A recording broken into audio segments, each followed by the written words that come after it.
Ini memang keputusan sulit ya yang harus kemudian saya sampaikan kalau ada sudah di dalam rumah tangga. Makanya saya bilang ini kan, kalau tidak ada yang berubah maka ujungnya kita sudah tahu.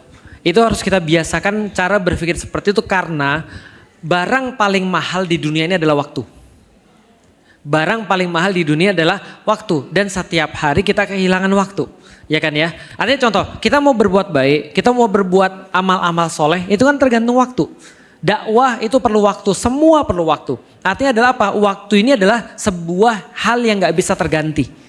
Anak kalau seandainya meninggal bisa jadi ada lagi. Harta bisa jadi dicari, tapi waktu ini kan tidak. Makanya saya kan sudah bilang bahwa kita kan sudah diingatkan oleh Allah. 40 tahun itu waktu introspeksi yang paling bagus. Kalau sudah 40 tahun. Dan kita terus bergerak menuju menua. Tidak ada orang yang jadi lebih muda, kita semakin dekat dengan yang namanya kematian atau garis finish.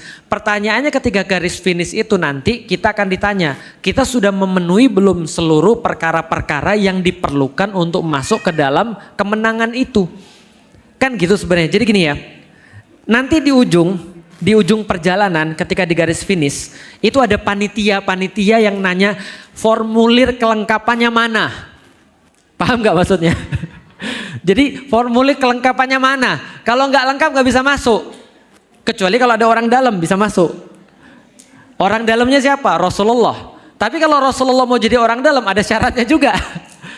Tapi pastinya adalah kita dikasih formulir-formulir tadi. Nah, kehidupan kita tuh ngumpulin formulir itu. Oke, saya kasih contoh lagi. Kita punya laptop. Laptop itu digunakan untuk apa? Kerja. Kita hidupin laptopnya, nggak nyala.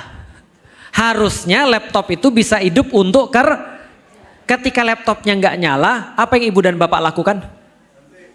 Ganti. Kalau punya duit. Tapi umumnya orang Indonesia benerin. Di servis, betul nggak? Maka dibawalah ke servis. Lalu kemudian tukang servis bilang monitornya udah kena mbak. Gimana monitor udah kena? Bisa diganti layarnya sama IC-nya 9 juta. Kalau masih mau dipertahankan, oh ini laptop pemberian bapak saya, ya udah nggak apa-apa dibenerin. Tapi kalau seandainya laptopnya sendiri nggak mau dibenerin, terus gimana? Sedangkan kita perlu itu untuk kerja. Lah berarti ada laptop sama nggak ada laptop sama aja kan? Permasalahannya suami itu bukan laptop. Suami itu benda hidup tuh ceritanya tuh. Atau istri itu benda hidup tuh. Kita nikah, kita sudah tahu bismillah. Pernikahan itu apa? Menjadikan kita keluarga sakinah, mawaddah, warahmah. Artinya adalah apa? Artinya ibu-ibu paham gak sih? Ada orang nikah masuk surga ada? Ada. Orang yang gak nikah masuk surga ada? Tergantung apa? Kendaraan. Kalau orang-orang kayak Imam Nawawi nggak nikah. Kenapa? Karena dia bilang kalau gua nikah maka ilmuku akan hilang.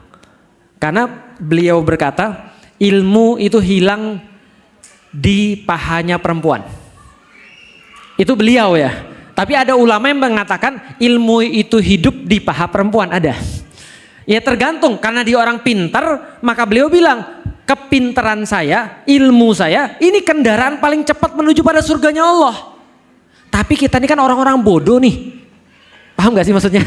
Kita ini kan orang-orang bodoh yang gak seperti Imam Nawawi. Pasti harus cari kendaraan juga kan ya. Maka kendaraan yang saya pilih adalah apa? Kata Rasulullah, menikah adalah setengah agama. Maka kendaraan saya untuk masuk surga salah satunya adalah istri saya. Istri saya juga menjadikan saya sebagai kendaraan. Berarti saya beban atau bantuan bagi istri saya. Istri saya pun bantuan bagi saya, bukan beban. Pertanyaannya, andaikan kita itu punya mobil, mobilnya nggak nyala, kita lagi nanjak, suruh dorong mobil, gimana kira-kira? Lebih cepat jalan atau lebih cepat dorong mobil? Paham maksudnya? Nah, suami itu kayak mobil. Kalau dia mogok, ya, terus bukan suami, pasangan itu kayak mobil. Kalau dia mogok dan harus dorong mobil, lah Anda tuh mau pergi ke tujuan atau mau dorong mobil? Lah itu yang saya bilang, kalau sudah nggak bisa diajak ngobrol, pertanyaannya kita pertanyakan bagi diri kita sendiri, atau pertanyaan pada suaminya, atau pertanyaan pada istrinya. Kalau kamu sudah nggak mau ngobrol lagi, Untuk apa kita berkeluarga? Bisa dipahami? Artinya ada kamu itu jadi bantuan buat saya untuk ke tempatnya Allah, untuk ke ridhonya Allah, atau malah nyusahin saya ke ridhonya Allah. Gitu loh maksudnya. Malah bantuan atau beban. Gitu. Itu yang, mohon maaf, walaupun saya sama istri saya punya visi, sama Mbak, saya juga punya visi dengan istri saya, kita juga kadang-kadang lupa dengan visi kita. Kadang-kadang kita juga menyerah pada syahwat kita. Dalam arti kita juga kadang-kadang lupa dengan apa yang kita obrolkan. Tapi kadang-kadang ketika kita bermasalah, yang saya tanya sama dia itu, kamu mau jadi beban saya atau mau jadi bantuan bagi saya? Karena kalau kamu mau jadi beban bagi saya bisa jalan lebih cepat. Bisa dipahami maksudnya kira-kira? Nah, justru kita tuh jadi keluarga kita karena kita tahu dengan ada keluarga kita, dengan ada pasangan kita bisa jadi lebih cepat.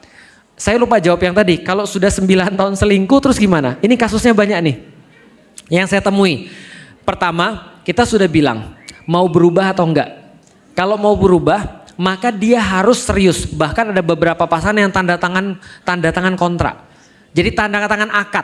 Akadnya gini, kalau dia melakukan kesalahan yang sama, maka untuk apa lagi dipertahankan? Karena kalau penyakit itu kalau sudah berulang-ulang, itu biasa akan cenderung terulang lagi. Kalau tidak ada kejadian besar. Saya udah bilang ya, kalau nggak ada perubahan, pasti jadinya sama. Contoh, perubahannya misalnya apa? Ada beberapa orang yang suaminya selingkuh, ada saya temu. Dan keluarganya masih baik-baik aja, ada. Kenapa? Pindah mereka kota. Paham maksudnya? Karena kalau masih ada di kota yang sama, pola-polanya berulang tuh. Ketemu terus, masih ada nomornya dan segala macamnya. Sama kayak orang narkoba. Narkoba sama selingkuh tuh kan sama. Sama-sama kecanduan. Pindah kota, ganti nomor, ganti kehidupan, ganti kantor kalau perlu dan segala. Kalau ada perubahan ekstrim bisa jadi ada perubahan. Tapi kalau nggak ada perubahan yang ekstrim itu cenderung akan berulang. Lah kalau misalnya sudah dikasih kesempatan berkali-kali dan terus berulang, pertanyaannya balik lagi, kita nih mau berkeluarga, membantu, mempermudah atau mempersulit? Ustadz, kalau semuanya kayak Ustadz nanti semua keluarga di Indonesia pisah dong. Pertanyaannya kalau nggak pisah juga sama aja kan? Paham gak sih kata-kata saya? Sama aja kan? Nih saya kasih tahu ya. Sekali lagi, beban kita itu hidup di dunia yang tidak ideal. Tapi Islam ngasih cara untuk bagaimana memperbaiki keluarga kalau dua-duanya masih komitmen. Kalau dua-duanya tidak ada komitmen, salah satu tidak ada komitmen, maka jawabannya cuma talak atau perceraian. Tapi teman-teman tahu di agama lain kayak apa? Di agama lain saya banyak melihat orang sudah nggak ada rasa, suaminya selingkuh, suaminya kemudian udah keluar terus, jarang di rumah, dan dia tetap dalam pernikahan. Kenapa? Di dalam agamanya tidak boleh perceraian. Pertanyaan saya, terus nikah itu untuk apa? Saya tuh pergi dari ini ya, pergi dari rumah, ngarep-ngarep pulang loh. Kenapa ngarep-ngarep pulang? Karena ada istri, ada anak. Lah kalau pulang sudah jadi nggak enak buat saya. Rumah bukan jadi tempat kebahagiaan buat saya. Pertanyaannya pernikahannya untuk apa tuh? Bukannya kita lebih bahagia ketika masih jomblo, bisa jalan-jalan keluar. Lah rumah itu kan rumah itu untuk recharge. Rumah itu untuk mendapatkan kebahagiaan. Rumah itu tempat kita bicara tentang visi-visi besar. Lah kalau rumah sudah tidak jadi tempat seperti itu, pertanyaannya hidup ini jadi apa gitu maksudnya. Nah jadi ya nggak ada jalan sih kalau memang sudah nggak bisa diajak ngobrol, kalau sudah memang tidak ada komitmen, kita balik lagi, kita berkeluarga untuk apa? Maka dalam pernikahan yang saya sampaikan pada orang-orang yang mau menikah, minimal di dalam pernikahan ada 4 hal yang bisa dijadikan sebagai pengikat. Waja'ala bainakum mawaddah warohmah. Yang pertama adalah sakinah. Lalu kemudian mawaddah warohmah. Sakinah, mawaddah warohmah. Yang pertama apa? Bukan.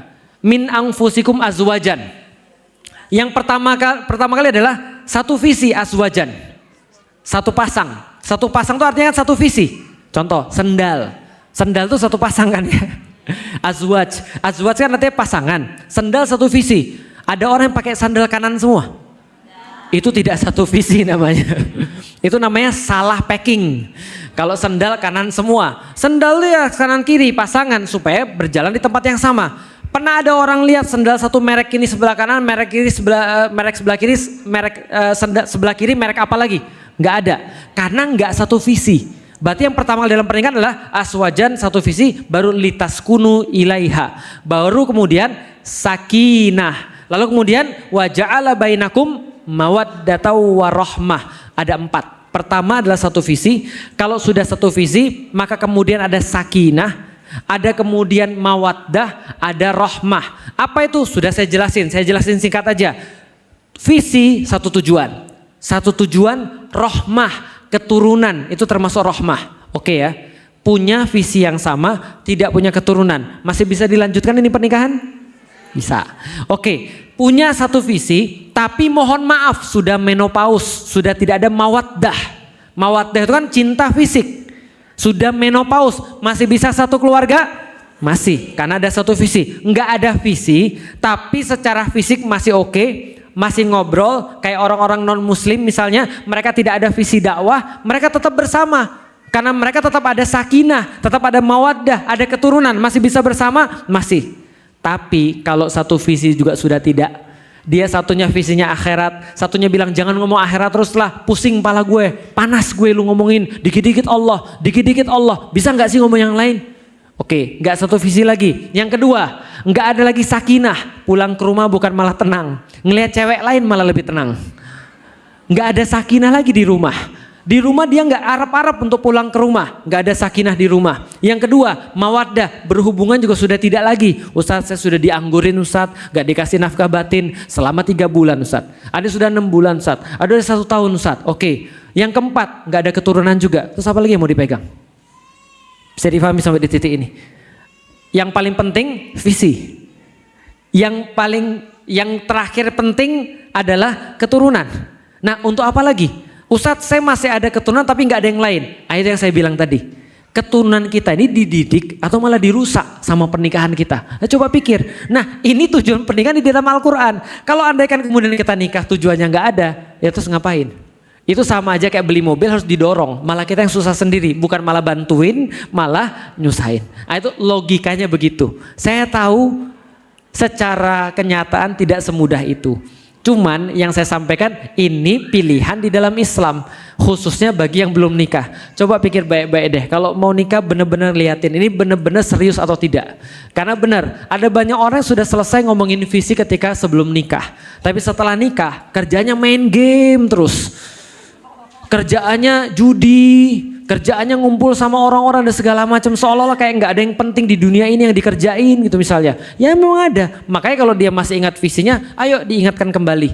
Nah, itulah pentingnya sebelum nikah kadang-kadang kita perlu buat tulisan-tulisan. Untungnya saya orang zaman dulu, jadi dokumentasi sama istri itu lengkap. Ketika lagi PDKT, ketika lagi ta'aruf, itu lengkap tuh, semua yang kita pengen apa, semua yang kita pengen wujudkan apa. Maka obrolan-obrolan kita sampai detik ini itu. Semua yang pengen kita wujudkan apa, itu yang menjadi visi daripada rumah tangga kita. Jadi gitu ya Mbak. Jadi memang agak sedikit pahit sih, tapi memang harus diurusin. Karena kalau tidak diurusin ya kalau nggak hari ini ya besok. Karena nggak ada yang bisa diharapkan dalam pernikahan atau dalam keluarga yang sudah tidak ada komunikasi. Gimana caranya nyelesain kalau nggak ada komunikasi? Jadi nanti makan ASI.